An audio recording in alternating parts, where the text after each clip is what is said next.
Une idée, un rêve qui grandit. Le souhait d'un partenaire, d'un accompagnement sur mesure, d'un financement adapté. Pour que de l'intention naisse un projet. Chaque jour, BGFI Banque se mobilise et se transforme pour offrir à ses clients une relation durable. Notre principale ambition, c'est d'être votre partenaire pour l'avenir. BGFI Banque.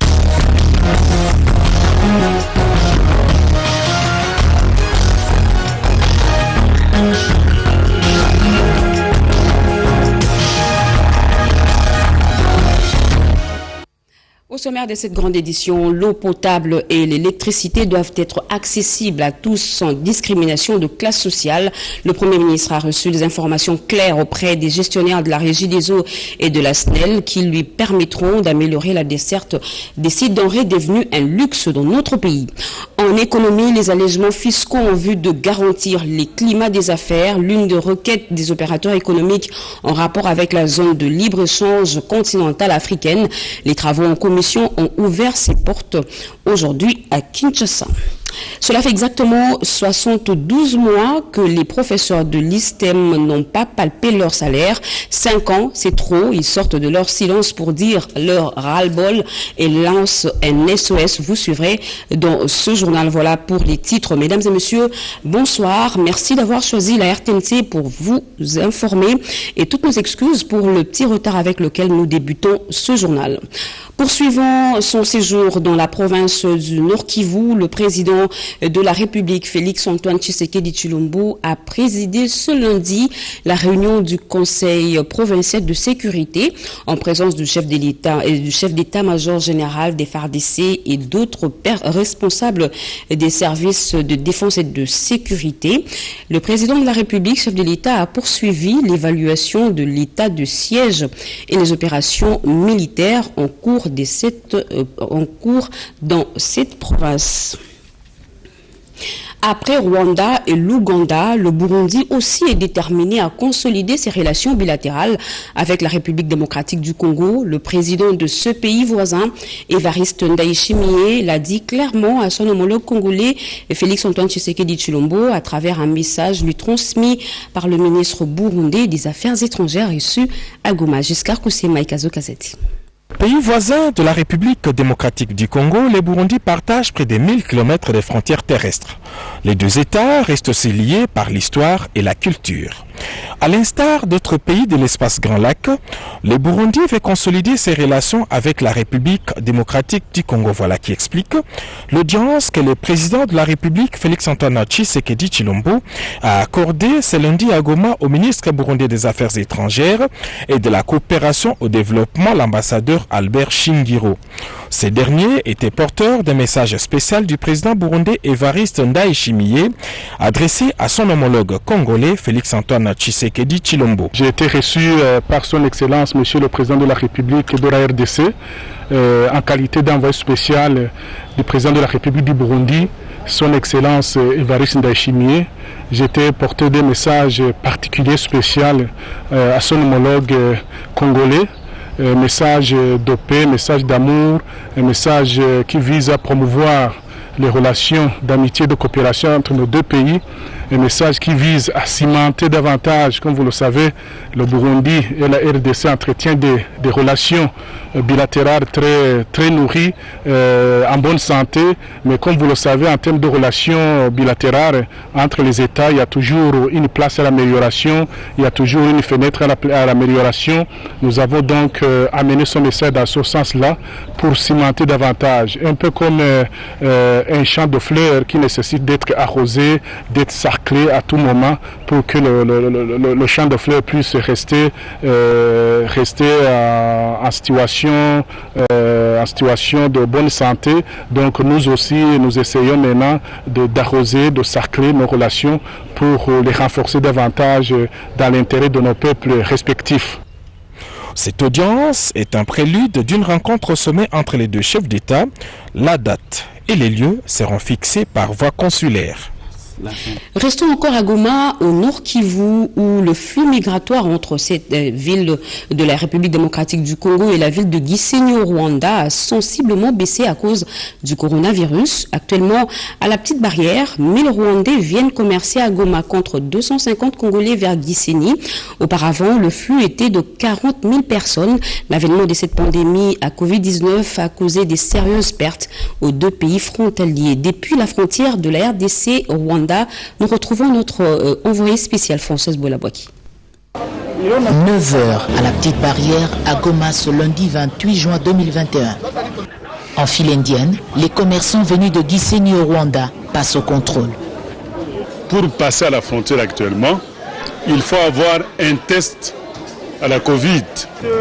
À ce poste frontière, ne sont acceptés que les petits commerçants avec des produits maraîchers principalement et les vélos, des personnes vivant avec handicap.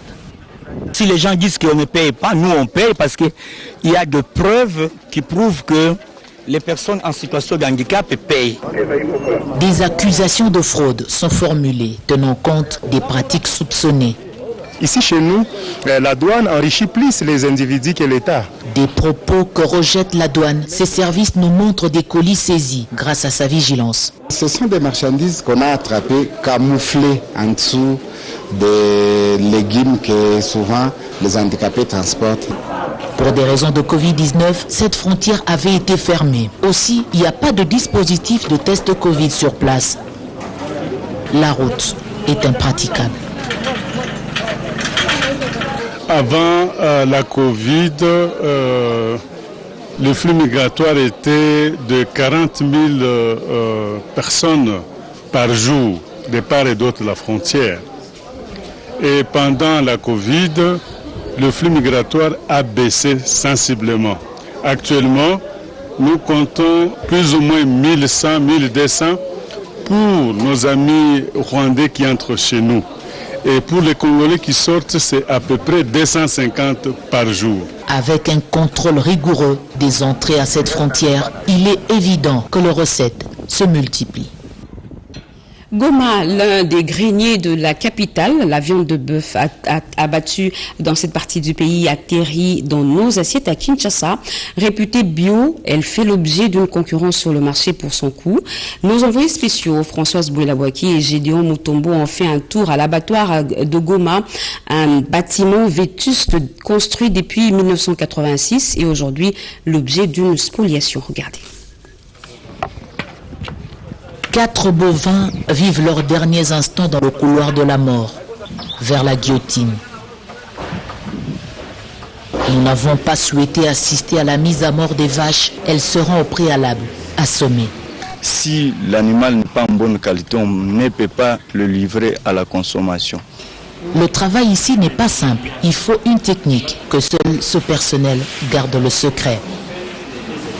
La bonne viande de Goma souffre d'une terrible concurrence à Kinshasa. Le fret est salé. Aujourd'hui, ici à l'abattoir, 1 kg de viande coûte $3. Pour que votre viande soit embarquée jusqu'à Kinshasa, il faut payer $2,3.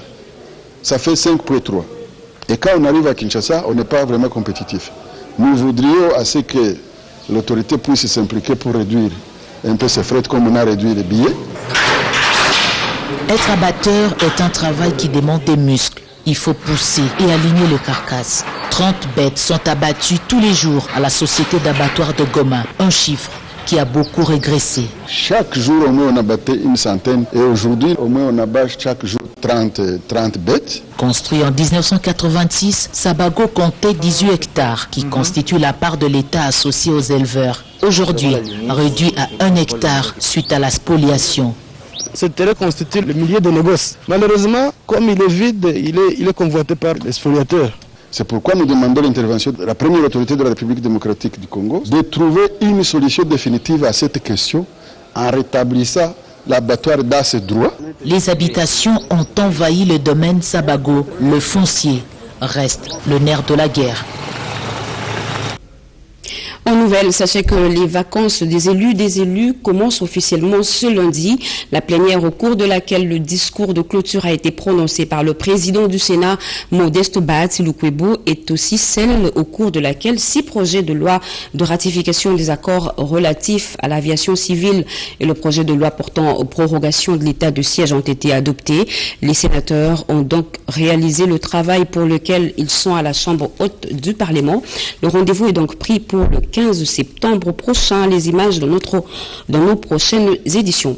Parlons à présent de la zone de libre-échange continentale africaine. Dans leurs différentes requêtes, les opérateurs économiques ont plaidé pour leurs allègements fiscaux en vue de garantir les climats des affaires. Eh bien, ce sujet était au centre des discussions depuis ce matin.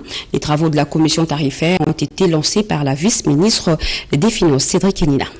Le défi économique à relever dans un contexte si particulier. La session ordinaire de la commission tarifaire de juin, dont les travaux ont été lancés par la vice-ministre des Finances, Onège Ntsele, va procéder à l'examen et validation du projet du tarif douanier applicable à la zone de libre-échange continentale africaine, la ZLECAF, et les requêtes du monde des affaires pour garantir l'essor de l'industrie locale. Je signale que le pilier 6 du programme d'action du gouvernement de la République prévoit l'amélioration du climat des affaires ainsi que la promotion de l'entrepreneuriat et d'une classe moyenne. Le pilier 7, par contre, envisage la diversification de l'économie nationale et la création d'une croissance inclusive. Bien avant, le directeur général de Douanes et Axes, Jean-Baptiste Kongolo-Moussi, a circonscrit les cadres et les contextes dans lesquels se tiennent ces assises. Les membres de la commission tarifaire sont donc appelés à examiner et à valider après débat ce projet de tarif de notre pays pour sa participation à la ZLECAF. Ce nouveau tarif permettra, entre autres, à la douane de collecter efficacement l'impôt douanier et à notre pays de se conformer à ses engagements régionaux à l'égard de l'Union africaine. Par ailleurs, la commission tarifaire est un organe technique du gouvernement de la République placé sous l'autorité du ministre des Finances qui examine la fiscalité et la politique douanière pour garantir les climats des affaires. Et en nouvelle, sachez qu'il s'observe ce dernier temps à Kinshasa une hausse persistante des prix des produits des grandes consommations sur le marché, alors que les taux de change franc congolais par rapport aux devises étrangères est stable. Face à cette situation et conformément à la loi organique numéro 18/029 juillet 2018 relative à la liberté des prix et à la concurrence, le ministre de l'économie nationale rappelle aux opérateurs économiques que toute hausse non justifiée des prix et tarifs des biens et services est punissable. À cet effet, ils sont tenus de respecter la réglementation et la législation en matière de fixation des prix sous peine des sanctions prévues par la loi. Il est signé Jean-Marie Kalumbayuma. Samuel Koundé s'en va en guerre contre l'épineux problème d'approvisionnement en eau potable et en électricité à Kinshasa comme à l'intérieur du pays. Le Premier ministre a été informé par la SNEL et la Régie des eaux des préoccupations liées à la démographie. À cela s'ajoute la vétusté du système des installations qui sont en place. Pati Tondong nous en parle. La Régie des distributions d'eau et la Société nationale d'électricité doivent fournir des services de qualité à leurs abonnés. Le Premier ministre et chef du gouvernement tient à l'amélioration de la desserte en eau et en électricité à Kinshasa comme à l'intérieur du pays pour le bien-être social de la population. Jean-Michel Samaloukonde Kienge a invité à une séance de travail les ministres des ressources hydrauliques et électricité Moïse Moukaleng et les mandataires de la Régie des eaux et de la SNEL pour un état des lieux de la situation. Oui, c'était essentiellement une séance de travail pour essayer de déterminer quels sont les problèmes que les deux compagnies qui sont sous ma tutelle, notamment la SNEL, Régie des eaux, quels sont les problèmes qu'ils ont, de façon à ce que le gouvernement central on puisse accompagner ces sociétés. Le droit d'avoir de l'eau potable et de l'électricité, c'est quelque chose de constitutionnel pour chacun des Congolais. Donc en tant que gouvernement, nous on estime que c'est un droit et on doit y travailler pour améliorer les conditions actuelles. Pour l'instant, on voit par exemple juste pour la ville de Kinshasa qu'on est vraiment en déficit. En ce moment, on le sait tous, je pense qu'il y a un problème de démographie, c'est le premier problème. Et donc, il faut renforcer les capacités. Le second problème, c'est essentiellement un problème de vétusté du système, des installations qui sont en place, qui sont vieilles. Il y en a certaines qui sont installées depuis l'époque coloniale et qui n'ont pas été revues. La question de la tarification, c'est l'autre paire des manches de cette rencontre. Il y a un gros travail de fond qui doit être fait avec l'autorité de régulation. On va devoir se pencher sur ce problème et on pourra régler les problèmes de tarification. Les soucis du chef de l'exécutif national, c'est de moderniser des infrastructures de la Régie des eaux et de la SNEL et d'éradiquer le cauchemar de la population dans l'approvisionnement en eau potable et en électricité. Il s'est ouvert ce lundi à Rome, en Italie, la conférence contre le terrorisme. La République démocratique du Congo, qui a été frappée hier dimanche par des actes terroristes à Beni, prend part active à ses assises à travers le vice-premier ministre, ministre des Affaires étrangères. Doris Mozo et Henri Amourier se trouvent dans sa suite. Ils nous en parlent. Capitale mondiale de lutte contre le terrorisme, l'Italie, ensemble avec plus de 83 délégations, se retrouve en réunion ministérielle de la coalition mondiale pour unir les efforts afin de combattre ce phénomène qui prend au fil de jour de l'ampleur et qui constitue un danger permanent et grave à travers le monde. Cette première réunion physique depuis la pandémie de Covid-19 se veut une rencontre de renouvellement et réaffirmation des engagements des États de la coalition à redoubler des efforts pour la recherche de la paix et la stabilité dans le monde. Un vaste espace sera consacré à la lutte contre la menace qui représente les organisations affiliées au terrorisme international dans d'autres régions, notamment au Sahel et dans diverses régions d'Afrique ces dernières années. La République démocratique du Congo, qui voit l'Est de la République être dangereusement menacée par le terrorisme, est particulièrement concernée par cette rencontre. Le vice-premier ministre, ministre des Affaires étrangères, Christophe Lutundula Palapena-Pala, justifie l'intérêt que la République démocratique du Congo accorde à ses assises. Dès ce soir, la délégation quitte Rome pour Bari, Matera et Brindisi pour participer encore à la rencontre des ministres des Affaires étrangères du G20. Une question sera au centre de 3 rencontres.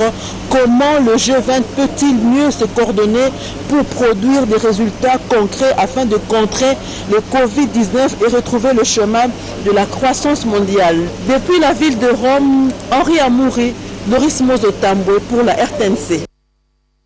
Vaccin contre les variants indiens et sud-africains qui constituent la 3e vague de la Covid-19, plus dangereuse que les précédentes. La population congolaise est appelée vivement à se faire vacciner contre cette pandémie, se faire tester et se faire vacciner. Ces 2 opérations sont offertes gracieusement dans différentes zones de vaccination installées à Kinshasa. Georges Frédéric Ndibou, Diène Balaka et Jir Kabamba sont descendus sur le terrain pour se rendre compte du déroulement de l'opération de vaccination. Ils s'y sont fait vacciner aussi. Regardez. La 3e vague de la Covid-19 qui sévit à Kinshasa s'avère plus dangereuse. La vaccination continue de marquer le pas 2 mois après le lancement officiel de la campagne de vaccination en RDC. J'ai fait appel à tout le monde de venir se faire vacciner, c'est gratuit, c'est pas payant. Parce que les 3 vagues ici, paraît que c'est trop compliqué vraiment. Les données disponibles fournies jusqu'à nos jours indiquent un cumul de 51 000 personnes déjà vaccinées en RDC avec le vaccin AstraZeneca. À en croire le programme élargi de vaccination PEV. J'ai été positif. 14 jours après, j'ai fait le contrôle et c'était négatif. Et après, je me suis dit non.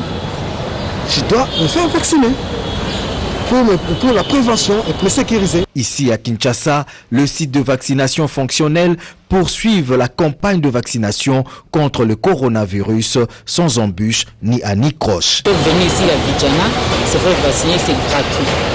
C'est pour tout le monde. On ne demande rien. La stratégie vaccinale inclut les groupes prioritaires, les personnes âgées de plus de 55 ans qui le souhaitent, celles concernées par les facteurs de comorbidité, le personnel soignant, le personnel travaillant au guichet dans les aéroports, les banques, aux supermarchés ainsi qu'aux ports. Et un autre appel à la lutte contre le coronavirus, c'est celui de la ministre auprès le président de la République, Nana Manouanina, a sensibilisé la population congolaise aux gestes barrières pour couper la chaîne de transmission de cette pandémie qui décime des familles à travers le monde. Elle est au micro de Jacques Kabouaba. Respectons le mot d'ordre du chef de l'État.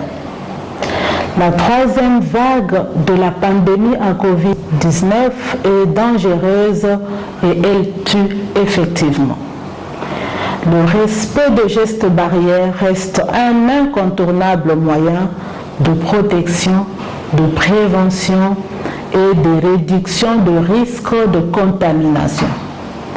Pour ce, portons correctement nos masques, désinfectons ou lavons régulièrement nos mains avec du savon, respectons la distanciation d'au moins 1 mètre et si nous n'avons vraiment rien à faire, restons à la maison.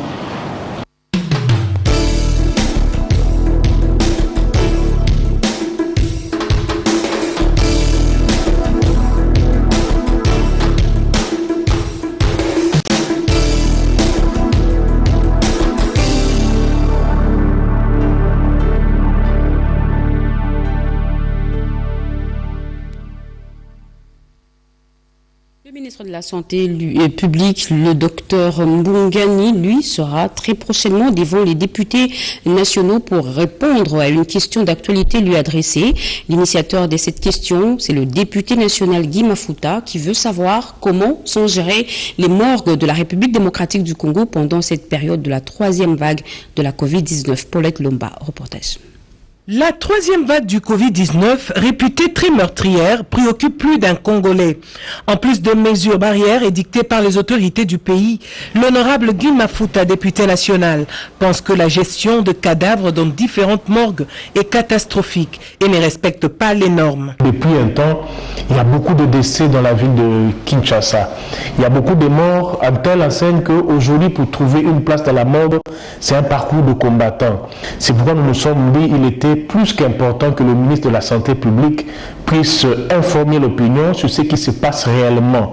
La nature de ces décès, est-ce la Covid-2019, troisième vague, ou il y a autre chose, une autre épidémie qui ravage les familles. Et là, c'est un moyen pour nous aussi de condamner ce silence, cette insouciance qui, au fait, expose énormément la population congolaise. Aujourd'hui, le chef de l'État passe beaucoup de temps à l'est du pays.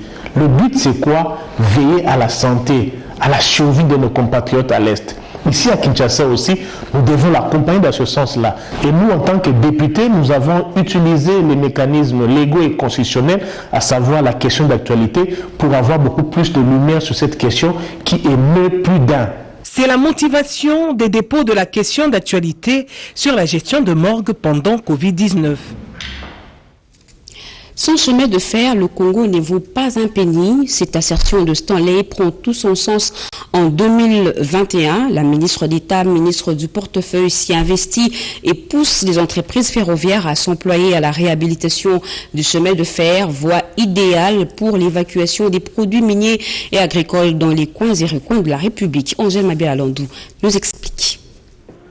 Congo Railway compte investir dans le chemin de fer en République démocratique du Congo. Le contrat signé avec le gouvernement congolais le 20 octobre 2020 prévoit la réhabilitation de 5000 km de chemin de fer existants et la construction de 5000 autres kilomètres, ce qui va permettre le désenclavement du pays, la création d'emplois et le nombre élevé de touristes, renflouant ainsi les caisses de l'État. Les contacts avec les 3 sociétés de chemin de fer, dont la SCTP, la SNCC et la SNFIF, avancent normalement. Mais cette entreprise compte céder la gestion au gouvernement congolais après 30 ans. 30 ans, je trouve quand même que c'est pas rationnel. Je vais aussi contacter la SCTP et puis la SNCC et puis les délégués d'autres ministères pour que nous puissions constituer une commission. Et c'est au cours de cette commission que nous allons approfondir ces questions. Le comité de gestion de cette entreprise a besoin d'un arrêté créant un comité de suivi pour accélérer les travaux. Nous voulons qu'elle nous accompagne dans ce projet. La population congolaise a tout à gagner dans ce projet, en commençant par la création des emplois, la facilitation des transports de biens et de personnes à travers tous les territoires nationaux et à travers entre la RDC et le pays voisin. De Kinshasa à Matadi en passant par Banana, puis Lubumbashi, Kolwezi, Dilolo, Ilebo et Kananga, Kasumbalesa, Kamina et autres, l'évacuation des produits agricoles s'est fait mieux à travers le chemin de fer. Henry Morton Stanley l'avait bien dit, sans chemin de fer, le Congo ne vaut pas un penny. Le chemin de fer est donc un élément déclencheur de l'économie de la République démocratique du Congo. La princesse Adel Kainda Maïna y tient mordicus. L'entrepreneuriat, vecteur par excellence de la création d'emplois et de richesses, tel est le thème retenu cette année pour commémorer la Journée internationale des micros et PME, célébrée chaque 27 juin. Et pour marquer cette journée en République démocratique du Congo, le ministre d'État en charge de l'entrepreneuriat, petites et moyennes entreprises, a visité quelques incubateurs. Mirindeki.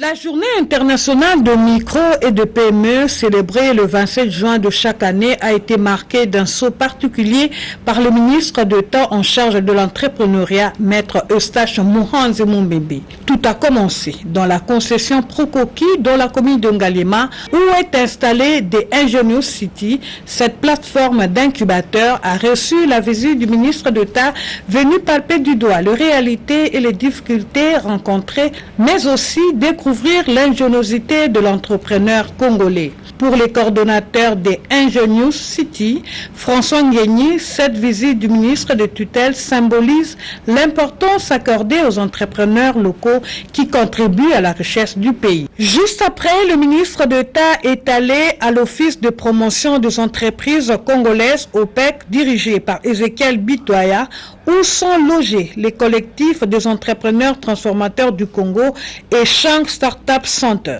Agréablement surpris par les performances de ces incubateurs, le ministre d'État a donné les assurances fermes du gouvernement dans l'accompagnement de PME. Entrepreneuriat, vecteur par excellence de la création d'emplois et de richesses pour la RDC, ce thème de la journée reste interpellateur pour susciter une culture entrepreneuriale chez les Congolais.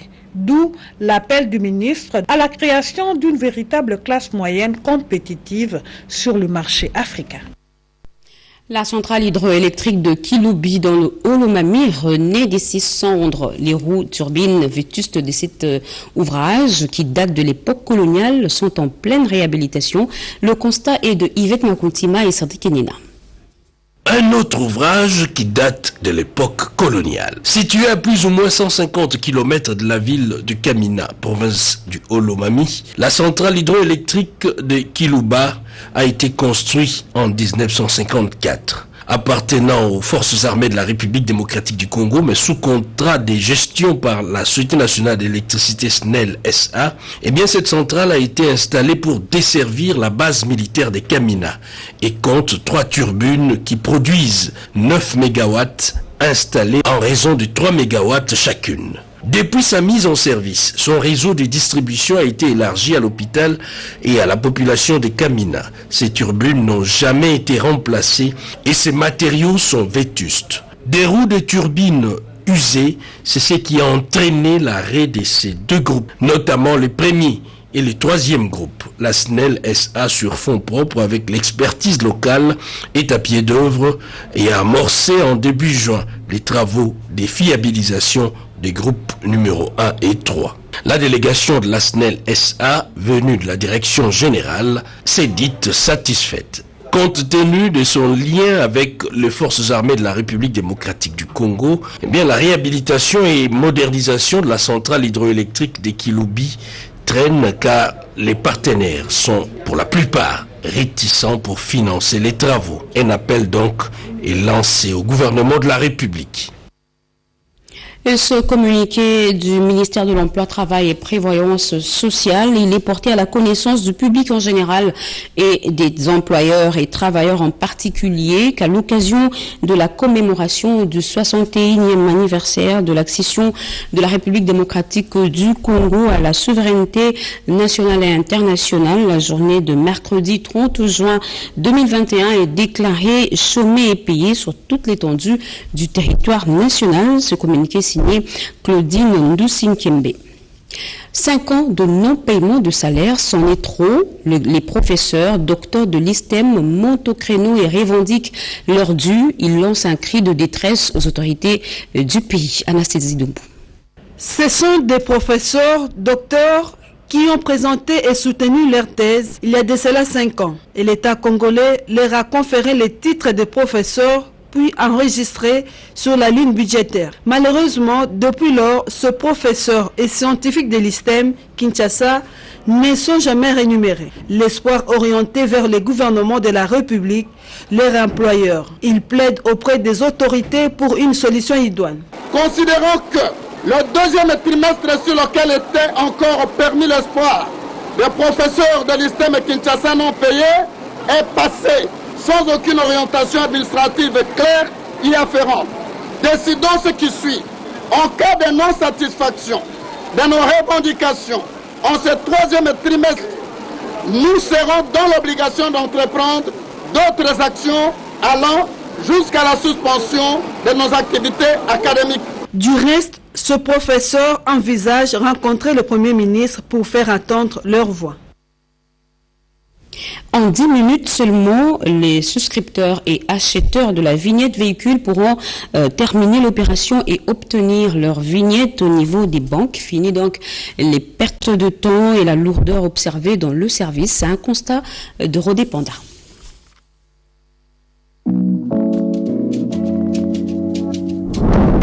Le 19 juin 2021, c'est la journée. Fini les files d'attente pendant des heures et des heures, sinon perdre des jours pour obtenir la vignette auprès de la Direction générale des recettes de Kinshasa, DGRK. Les difficultés enregistrées depuis un certain temps pour l'établissement de 3 bordereaux. Un bordereau bancaire, un autre d'encaissement et celui de pénalité. Ajoutez à cela la lenteur dans les services. Tout cela doit terminer, a indiqué le directeur général de la DGRK, Félicien Kouloutantoula. C'était au cours d'une réunion de réflexion tenue le week-end dernier avec les partenaires bancaires et les agents de la DGRK commis à cette tâche, précisément ceux du service informatique. En 10 minutes, les souscripteurs ou demandeurs de la vignette doit déjà s'acquitter de son impôt. Dans ces soucis-là, d'apporter une solution efficace à ces problèmes, c'est comme ça que nous sommes en train de rechercher des pistes et des solutions avec le partenaire Autogiste ainsi que les IT des banques qui étaient avec nous aujourd'hui. Le souhait était qu'au bout de 10 minutes maximum, que la personne qui est venue avoir acheté sa vignette puisse l'obtenir vaquer à ses occupations. Parce qu'on ne veut pas que, comme c'était dans le passé, quelqu'un vienne le matin à 8h, reste là jusqu'à 13h, 14h et n'a pas toujours sa vignette. Pour la DGRK, ces services ne cessent de s'activer pour achever l'impôt véhicule de l'exercice 2020 et entamer celui de 2021. Et un communiqué nécrologique, les familles Mulangu, Pongola, Mwamba, Mutwatwayi et Chibangu Mouniez portent à la connaissance du public en général, des parents, amis et connaissances en particulier, que le programme de l'inhumation de leur père, fils et beau-père, monsieur Honoré Mulangu, Pongola Mbouji, président honoraire des anciens étudiants de l'ISTI, ex-IFASIC et administrateur directeur général du groupe HS Mulangu, Hôtel Africana Palace se présente comme suit. C'est demain 29 juin arrivé à la morgue de l'hôpital du Cinquantenaire et la suite du programme vous sera communiqué sur place. Ce programme tient lieu de faire part. Ce communiqué tient lieu de faire part. Fin de ce journal, mesdames et messieurs, merci de l'avoir suivi. Merci à vous qui nous suivez à Budapest, à Hongrie et partout ailleurs sur satellite. Vous êtes sur la RTNC, l'actualité continue sur nos antennes retrouvées à 23h. Robert Ndaye et Tchisese Grand sera pour moi le plaisir de vous retrouver demain sur la même chaîne et à la même heure. Et surtout, ne quittez pas vos fauteuils. Juste après ce journal, vous suivrez la page magazine de la rencontre entre le président congolais Félix Antoine Tshisekedi Tshilombo et son homologue rwandais Paul Kagame. Très bon tour de programme sur la chaîne nationale. Au revoir.